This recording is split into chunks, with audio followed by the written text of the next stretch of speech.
Good morning and welcome to Kramer's Corner with daily technical update. It is Friday the 6th of February. This video is for educational purpose only. There's no recommendation or advice whatsoever intended. So let's have a look at what happened in the US last night and in Asian or in the Asian session overnight also. So Amazon released earnings after market, and that was not well received. The stock was hammered down and ended just around 200 in the aftermarket. We saw they were digging into the free cash flow and everything, ramping up investment in AI, and the market didn't like that very much. So they really sold it off. It sold off through the normal session, but that accelerated through the in the aftermarket. We can see here that in the normal session it actually went below the rising trend line there to the 200 moving average, and now here in the aftermarket we are actually below this support line here, so we are down here in this region, and that will be interesting to watch what will happen during normal session today. Also with other stocks that got beaten quite badly. We saw Lilly that sat back a little bit yesterday again after the earnings euphoria has evaporated. We saw Microsoft down 5% to the support area at 395, and there could be further selling pressure in Microsoft. And also Oracle quite beaten here, as we can see, but that was no surprise. And now we are down to the 200 weekly moving average, but there could be more selling pressure down to 125, 118 area here. So that is been weighing quite a bit on the Nasdaq index. That dipped lower in the normal session yesterday, below the minor support there at 24,652. We talked about it, that could be a possibility. And we are now in negative sentiment on the RSI, and there could be risk down to around the 24,000 area here. However, we can see here pre-market we are bouncing a little bit on the future.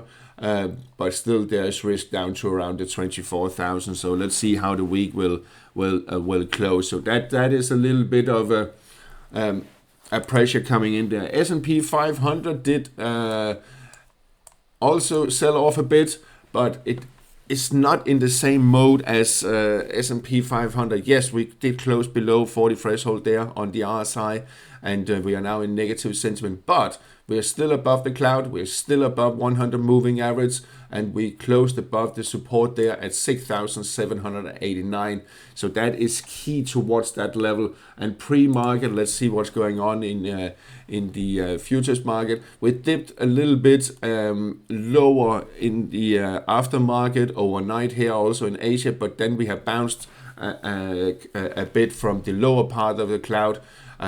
But the uptrend is for now really on pause. Little bit cautiousness should be taken here. If it takes out the lows from today, well, then I think we'll see it also pushing below 6,720, 6,655 could be next. On the Dow Jones, that is a little bit different story. Yes, it dropped lower yesterday, about 1.2%. Here's Dow Jones index, but it's still in this sideways trading range here, still above the short-term rising trend line, but key resistance up here at what is that?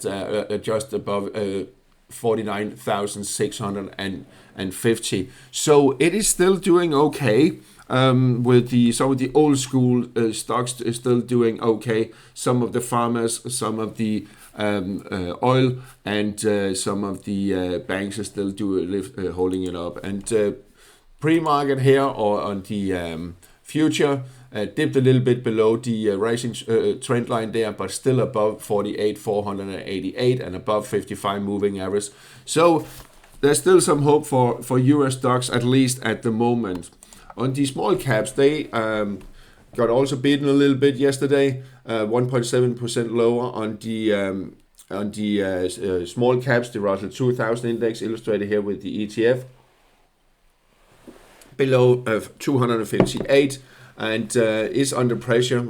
Bearish trend at the moment on the small caps. In Asian session, we had the Hang Seng opening lower, just above 26,264 support, and then buyers came in and lifted throughout the session. Still positive sentiment on the RSI, and it is indicating we could bounce higher, but we need to get back above 27,000 to re-establish the bullish trend. On the Nikkei, really not much. Yeah, it dipped lower a little bit, but then bounced and then ended on a good foot at the moment. Here is the future, still in an uptrend, but as we have talked for quite a while, it is a bit stretched with the RSI being falling.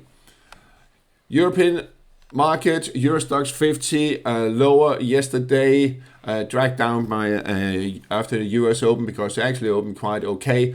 But what we can say, we're still in a bullish trend, still positive sentiment, but it is a little bit under pressure. But key support here at 5,818. EuroStoxx50 pre-market, overnight it has dipped a little bit lower, but seems to be bouncing, so that will be key towards today. Can it actually bounce further? The DAX index dipped lower yesterday, down to the lows. There we are. 24,266.65 minor support, and then bounced it to the 55 moving average, and it needs to break out of this. If it takes out the lows here from yesterday, then I think we'll see it pushing lower, but it needs to close about 25,020 to the upper side. Germany, 40 CFD also, of course, overnight dip lower to the 100 moving average, and then towards the opening here that will take place shortly, we called a little bit back here, so some positive wins at least towards the opening seems to be blowing there. On the FX market, euro dollar has dipped to, we talked about that was the possibility and that it could do. The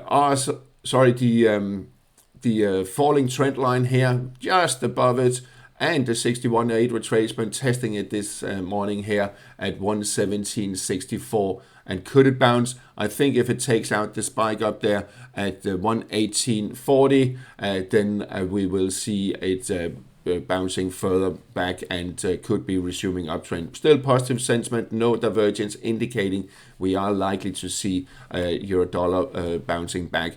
And if RSI moves back above 60 threshold, then that will be the scenario that is likely to play out.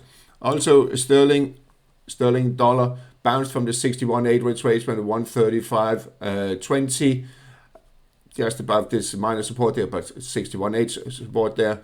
Still positive sentiment. I think we will see a bounce slowly going into next week. However, if it takes out the lows from today, then we could see it down to the 786 retracement here at 137.25. Euro sterling, a strong bounce yesterday to the 38.2 retracement above the falling trend line, but got knocked back here at the 55 moving average, which is declining, so that could push it back lower. And we also have the 100 slightly declining here, so it's still, there is a downwards pressure on euro sterling. We're still in a bearish trend, as we can see. We need to get back above the peak there at 87.5 to establish a bullish trend. On the yen pairs, we have dollar yen that got back above the cloud, back above 55 moving average, and is currently trading just above the 61.8 retracement there. But RSI hasn't managed to get back above 60 threshold, so still in a negative sentiment. So that will be key to watch here the next few days. Will it continue to climb higher towards 158, or will it be knocked back down here and RSI back below 40 threshold. If it does that, if it moves back below the 40 threshold, then we will see a downtrend resuming. So that will be key towards the next few days, but we could still push up to the 786 retracement there at 157.70. Euro yen taking a little bit breather after a very strong bounce. Didn't get all the way up to the 786 retracement. Can still do it, and I think it might do that here. We are still above the cloud. We are above 55 moving average. Still positive sentiment, but we are stretched. So it is. You can see how it's stretched because the strength indicator is declining. So will we get a new higher level on euro yen? That is debatable. I'm not quite sure at the moment. If RSI, if euro yen is pushing above the 786 retracement and RSI above the falling trend line, then I think we will get it a higher level. Aussie yen, setback after this bullish move here. We are still in a bullish trend, higher highs, high lows, and higher highs.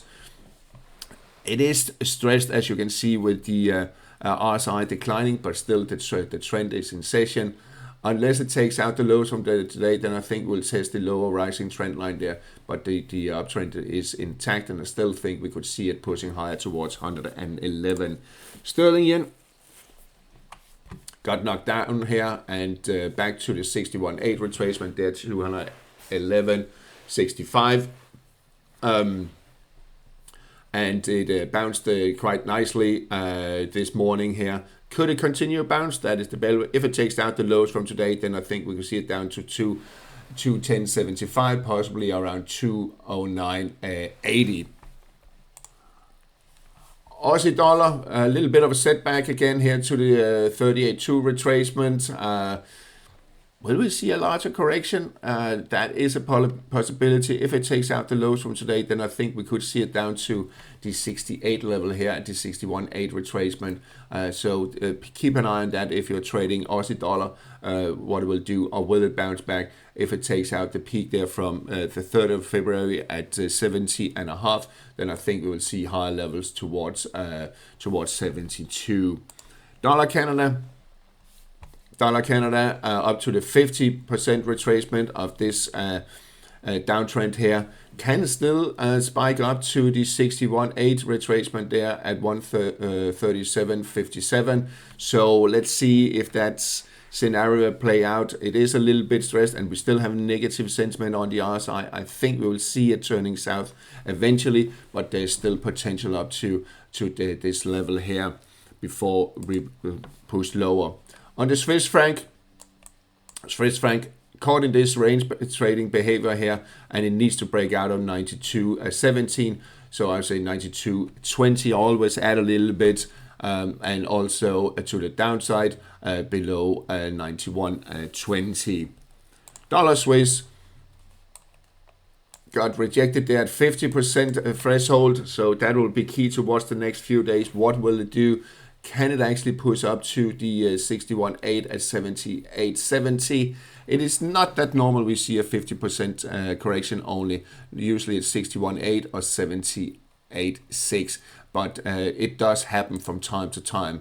So it's still a possibility that was it. We are still with negative sentiment on the RSI.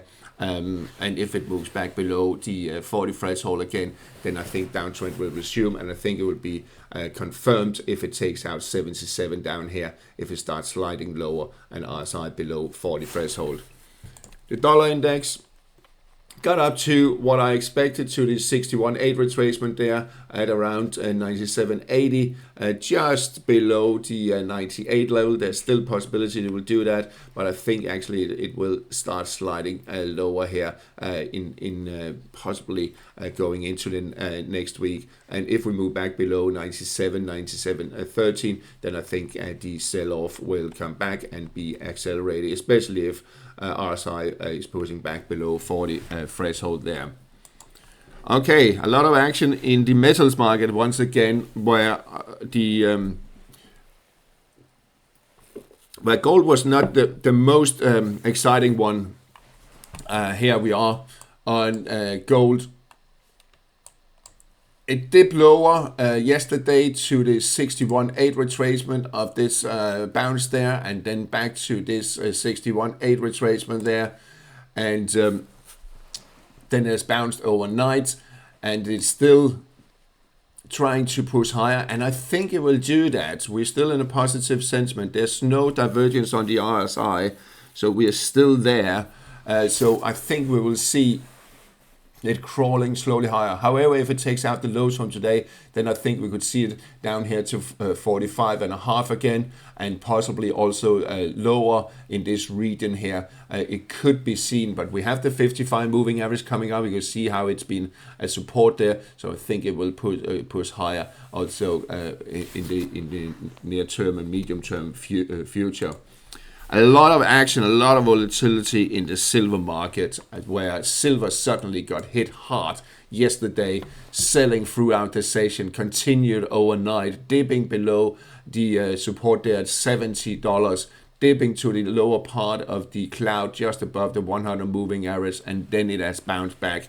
So that was a bit of a sell-off that didn't hit gold as hard. It also hit platinum, which we're going to look at in a minute. But silver really sell off there, trying to bounce back and currently trading back above $70 there. So if it can stay above that through towards the weekend and closing above before the weekend, then I think we could see a bounce further up to 80. We could still see a bounce towards 80 here before the weekend. And let's have a look at what's going on intraday here on the hourly chart. We can see massive sell-off after taking out a rising trend line here. Didn't draw it. We had this shoulder pattern. It reached the target just above a 90, and then suddenly sell-off hit again. And now we're trying to establish a bullish trend here, or a reversal on the intraday, and that will be key to watch throughout the day. Let's just look at the future, what it did. It is also above the cloud now again, after dipping to just below, touching the lower part of the cloud. So really key to watch here, what's going on, or how we will end today and the week. Also platinum, a massive volatility, sell off there yesterday, dip below the support there to 100 moving average, and trading around the lower part of the cloud. So that will be key to watch. Can it get back above 2100 and above the cloud and above the 55 moving average? Then maybe it could start crawling back higher. So that'll be also key to watch here the next few days. RSI went into negative sentiment by closing below 40 threshold. So that is weighing on it a little bit. Copper, also a bit of sell-off yesterday, but still didn't take out the lows there from earlier this week. Dipped to the 55 moving average, and currently is above 569.55, still above the cloud. So I still believe we will see copper slowly regaining its strength on the medium term in a few weeks, and slowly crawling higher for now. If it can stay above, if it moves back below 550, then we have a completely different situation and a bearish market. On the energy market, with crude oil still above the rising trend line there, I still believe we will see a challenge and a test of the peak up there, and I also believe we will see high levels, given the fact we're still in a positive sentiment. Strength indicator here, RSI, is showing that we should move higher, bouncing from the rising trend line, and I think we will see crude oil pushing lower. But it could take some time, and it will not be without noise and everything. But look at this, 55 moving average turned around, pushing higher now, also the 100. So the underlying trend is turning, and sentiment is turning to bullish. Brent crude oil, same picture. Obviously, you have the 55 coming up here, slowly turning around, pushing giving a floor, so to speak, for also Brent crude oil. And we are in a bullish trend, and I think we will see it push higher here. The European nat gas is bouncing and continuing to bounce, crawling higher, and I think we will see it towards 35, 36 level here shortly, possibly higher up to 37.5. If RSI moves back above the falling trend line, especially back above 60 threshold, then I think we'll see it pushing higher here in the coming weeks. And Northern Europe is still quite cold, and it's not that hot into Southern Europe either. So we need the gas. In the US also, it's taking a little bit of breather down here at around 3.5. This is the continuous future where we see the massive collapse there after the futures roll.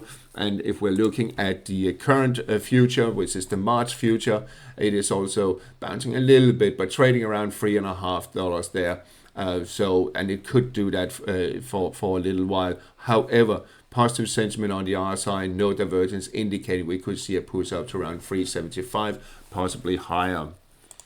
On the in the interest market and US Treasury yields, actually overnight here has dipped below the support there at 420, and that was a significant drop on the US 10-year. So that is key to watch in the next few days. Will it continue lower to 410, or will it bounce? I'm still bullish on this. Unfortunately, I still think we will see higher levels on the US 10-year Treasury yields in medium to longer term. But for now, you can see it got knocked down here. Also, we have the 55 weekly moving average and the 100. So it's still keeping a pressure on it, and it will take time. It needs to take out 430 to the upside. We talked about past few days that was a key resistance to look at. But for now, the bullish trend short term is really on pause. And we need to see what the development will be here and going into next week. European yields, there we are. And it has pushed to the, there we are. It has pushed lower below the rising trend line there. So also a setback. It failed to move above 292, which we are happy about here in Europe, of course. We don't like higher interest rates. That will make everything more expensive for us. Currently trading around the 55 moving average. Could slide back to 277 support area here in the coming days. Still positive sentiment. So that'll be key to watch what's going on with the RSI 40 level there. The UK 10 closed yesterday above minor resistance, but is now back below. It is still short term in a little bit of bullish trend, but it is fairly fragile, so it could slide lower here in the going into next week. The Japanese 10 setting back this early morning to the 61.8 retracement at 218, dip below, and then it bounced. So still overall in a bullish trend, but it is a bit under pressure to say the least after breaking this rising trend line here. If it takes out the lows today, then it could slide lower towards 2% again. I don't think we'll get all the way down to 2%, but maybe down to 15 to 10 possibly. But I think it will start crawling higher. We have seen sell-off in Bitcoin. Seems we're a little bit slow this morning here. We have seen Bitcoin below the support there at 65,865, and if we zoom out, we can see we are below these supports. There is a support down here, and let me just add a horizontal line to that. Where are we? There we are. There's a little bit of support there at 58,860, where we almost has dipped down to. But now we are bouncing a little bit. So let's see, can it actually bounce further if the financial markets are bouncing, especially Nasdaq? It seems like they're following a little bit, but it's really a massive move down here. 60,000 we got to, I think, and we could bounce a little bit to towards 70,000 here, maybe over the weekend. But if it takes out the lows there, 60,000, then there are lower levels in the pipeline. Also Ethereum lower to the support here around 1755. If it takes out the lows from today, then we'll be looking at 1400. All right, that's all for today and for this week. And have a nice weekend when you get to there. Talk to you again Monday.